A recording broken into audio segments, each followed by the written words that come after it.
almost done the walk, and poor Cameron, he had absolutely munted his feet. Like, he had these real bad blisters. And Geoff LeGrelle, who's a great example of a horse in addition to Paul Burrell, just took his pack. And he was carrying 2 packs, which were already like heavy because we'd hunted, so we'd caught some meat. So we're already having even more weight than what we brought up. And now he's just 1 pack on the back, 1 pack on the front, and he's just freaking sending it home for the last stretch. And it's like, do you want to be a horse, a pack horse that can actually carry the weight of others? Or are you going to be training for your bicep hypertrophy and freaking let the troop down?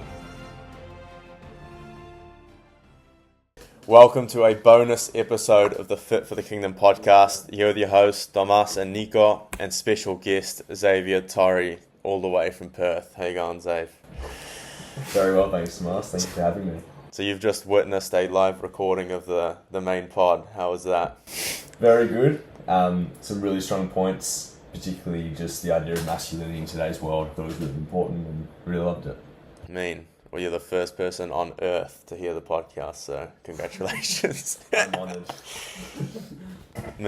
All right, guys. Well, some of you are in the know about this, but it's actually the most popular club at Campion College, and it goes by the name of the Horse Academy. So we actually wanted to break down a bit of the backstory and the theology of the Horse Academy. Obviously, I guess, where do we start? So basically, when I started gymming, well, I was a pencil neck, basically. Long story short, I was very skinny, played video games, was a big reader, and I was probably a similar height to what I am now, like 6 or 6'1", and I weighed like 65 kilos or less. I think I finished St. Bede's at like 59, but I was basically like a rake. So anyway, I started doing calisthenics, started lifting, then I was like, okay, I need a bulk. And I found this guy online called Bugenhagen. And he has this whole philosophy of basically trying to become a horse. So you've got most people that go to the gym who are like doing bicep curls for 45 minutes, doing the secret ab checks in the mirror. And then you've got the purebred, thoroughbred horse who's just loading stacks of iron on the bar and just becoming an absolute unit, like a literal forklift out on the gym floor.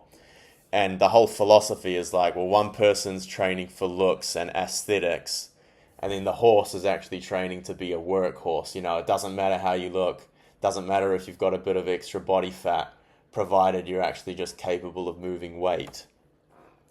And he talks about it all over his videos. So that's kind of the origin philosophy of the Horse Academy. So then the Horse Academy is like, well, now as dudes, we're going to learn and we're going to train in the ways of becoming basically horses. So that's kind of the gym mindset. Now, what do you have to add, Nico? No, yeah, it's 100%. I think it's pretty key as well in the world. Like, it's pretty class that Bugenhagen follows this sort of philosophy, because it's just like lifting has been a bit estranged from practicality and from strength. Like, it is way more just physique bro sort of look, because V shredding or the V taper. Yeah, and so it's good. And like, for us being on farms, like, horse strength is totally applicable reality, in which you just need to recruit freaking every muscle fiber that you have to do some jobs. And so when it comes to just pure practical raw strength, just horsing around iron is the greatest possible skill you could have, as paired up with the comedy, obviously, of the lingo that he has, but the mindset. I don't know, I that kind of makes it a little bit more appealing than something like totally serious of just gymming to become strong and stuff. It's just like, why not add like a comedic aspect to your lifting gains and become a horse?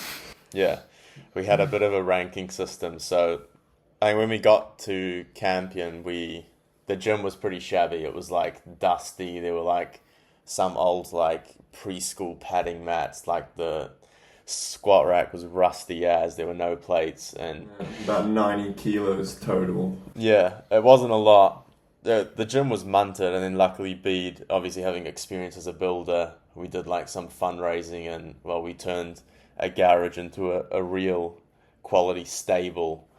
And yeah, obviously now it features like state-of-the-art powerlifting squat rack and how many kilos of plates? Probably close to 400 or something. So anyway, so there's no excuses anymore, but we had like a ranking system. So you might remember better than me, Nico. We can probably dig up the photos where you've got like opening rank as Pony from 60 to 70 kilos. There's foal. Oh yeah, foal. It's like a baby horse. So this is stuff that's fully just been extrapolated from Bugs. That he doesn't actually go this far, but like we found it pretty. He probably would. Yeah. He probably would if he had the time. I've never heard him talk about foals and ponies and stuff. They're like the foal, which is 50 to 65 or something like that. Yeah, well, his dichotomy is just that you're either a pencil neck or a horse, or you're like a science-based lifter on the game. But you see, it already has such a bad connotation to it, because like you got these science-based lifters who are doing like optimal hypertrophy exercises, and it's like, how about you crush your entire body and like rip your shoulders out of their sockets with 200 kilos on the deadlift bar? Like, what's actually gonna make you strong? Like doing, what do you call it? Bloody blinking muscle activation chest flies, or just horsing some bench. Yeah. Anyway, we had categories. We had pony, we had colt, we had horse, and then stallion. I think we had stallions. 95 above. Yeah. But anyway, we've brought Xavier Torre onto the podcast because this year he had a drastic experience under the guise of the Horse Academy, and the progression from he grew out of the foal category pretty quick. We'll let him speak for himself. Well, I'd say I think like Tomasa came in huge pencil neck. I was small. Yeah. Well, a small pencil neck. Yeah. And I came in like I'd never really been to the gym, never really that motivated. Were you already playing footy? I was playing footy already, but I was just getting brutally beaten up. And so I think that was a bit of a motivation for me, but it was more so the guidance of guys like Nico, you, and the Horse Academy environment that sort of just pushed me to just want to be better. And that goes for sort of all aspects in my life. And I think, the physical growth I've had is sort of it's good symbolism to sort of represent how I've developed as a man, I guess. And so I think that sort of came with growth in faith, really taking on my studies, and just taking the things I do with intention and seriously. I had a really big year last year. I think I went from 61 to now I'm about 73 and a half, 74. So put on a few kilos of muscle. But I think what's so important to remember as well, like I think going to the gym it's to build yourself up. But as you were talking about in the podcast, it's actually for others as well, and to prepare you for the things of the world and the jobs and the hard work that men have to do. And I was talking with Nico about this, work on the farm, work in any job, like a cafe, moving boxes, moving heavy things. Yeah. You're going to be called upon. And if you can't do those things, you're actually failing your duty in some sense. You got to be able to lift the weight and be the breadwinner for your family in the future. And so I think for me, that's a huge motivation aside from the whole environment of, wanting to thrive and reach your full potential, as David Goggins talks about with the 40% rule, which I think is really inspiring as well, because I think a lot of people out there, they're not actually understanding how much potential they've got. Leaving on the table. Exactly. Yeah. It takes a small push, and you can go anywhere really. Well, I think it's really the mindset. Like once you start actually like pushing yourself to the max in the gym, like as you said, it becomes natural to also push to the max in other areas. But like if you're never breaking a sweat, why would you expect to like go hard in other areas? It's all connected.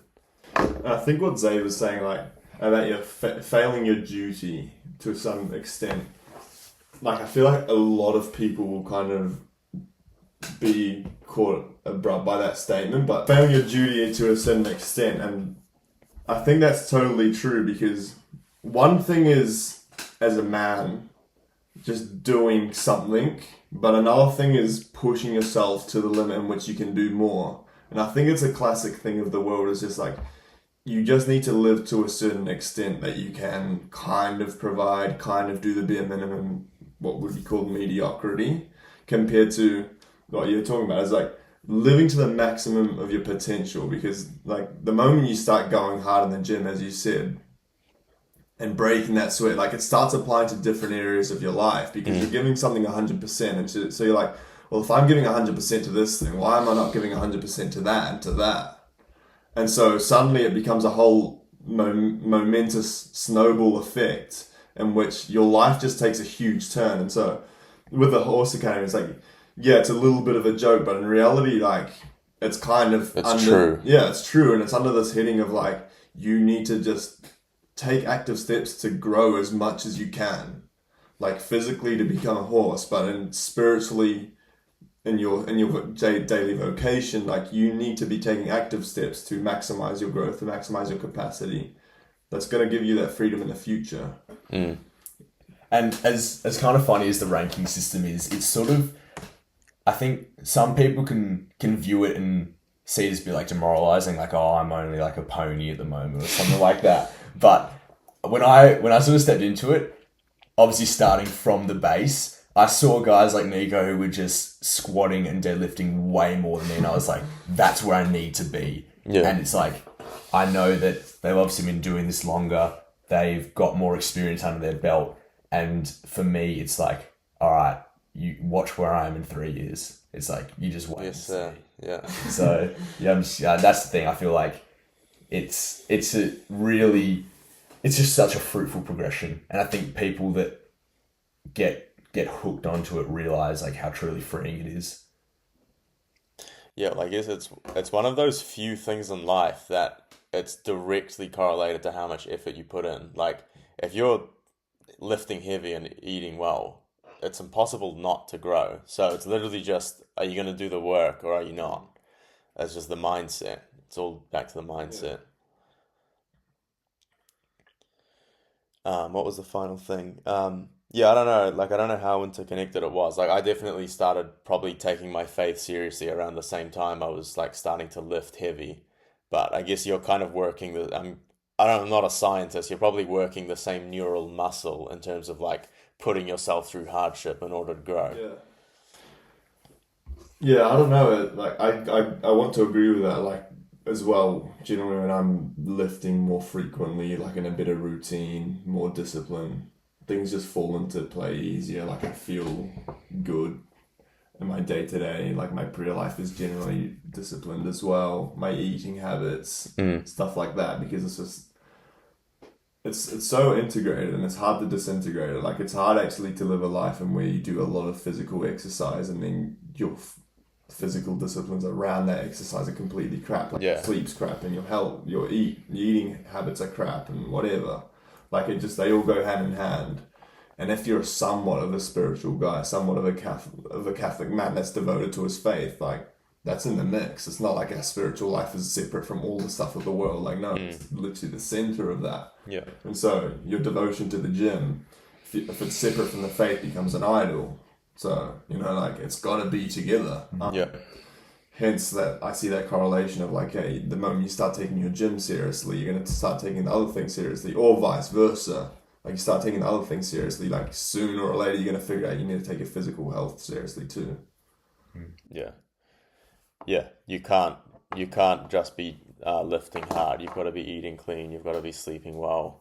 You got to stop staying up late. There's no way around it. Yeah, I think that interconnectedness, like it has to be there. It like because that's as Nico said, that's the center of it, and that's why I do it. Like I am a servant of God, and my faith is what all this expands from it, right? Because to be a man of God, you have to fulfill these things, these duties, as Nico was talking about, and so that's where these stem from. And I think like that's probably a deeper conversation in terms of like ego lifting and actually strength lifting and becoming a true horse. But it's so important to have that perspective, and I feel like, yeah, as we've said, like it's hilarious, like the Horse Academy, and it's such a fun sort of pump up, but it is serious in the sense of like there is a true mission. Yeah, well, I was just on a hike this weekend, and we had one guy buggered his knee was starting to like flare up, and we still had like 80% of the grind ahead, and we had to take his pack and like distribute the weight among everyone else so he could walk with no weight so he could get up further. If you're unfit, that's already going to be difficult. Yeah, he didn't end up making it. He actually had to go home. But then there was another time we were almost done the walk, and poor Cameron, he had absolutely munted his feet. Like, he had these real bad blisters. And Geoff LeGrelle, who's a great example of a horse in addition to Paul Burrell, just took his pack. And he was carrying 2 packs, which were already like heavy because we'd hunted, so we'd caught some meat. So we're already having even more weight than what we brought up. And now he's just 1 pack on the back, 1 pack on the front. And he's just freaking sending it home for the last stretch. And it's like, do you want to be a horse, a pack horse that can actually carry the weight of others? Or are you going to be training for your bicep hypertrophy and freaking let the troop down? Like, you've got to pick. I don't think there's a better day-to-day example than that, like that you could be thrown into.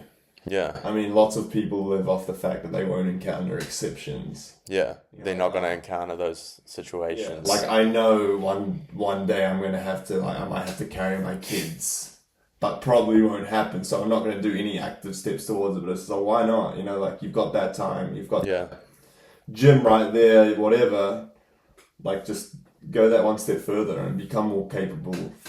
I mean, you don't do it purely for the exception, but, like, let that be a drug. I'd rather be ready. Yeah, like when it comes to that, to having to horse that pack down the mountain, like, are you going to be able to lift it? Are you going to be able to have that endurance? Yeah. That continuous muscle strain that you've put in the gym, like hour by hour each day. Yeah, only training can build you up for that. Yeah. There's a good quote, I guess, to wrap it up. It's from Mark. One of these fitness dudes online says, weakness is never a strength and strength is never a weakness, which is so true. Dang. All right, we'll finish with that. Yeah, good motivation to become strong horses for the sake of the kingdom, the ride to cavalry. Any last words, Xavier? I think just to all those pencil nicks out there starting, it's like, just start. Find that desire to want to change and to want to get better, because it's amazing what you can do. Like, you'll be so surprised and you'll be so impressed with yourself and you'll be so happy. Yeah.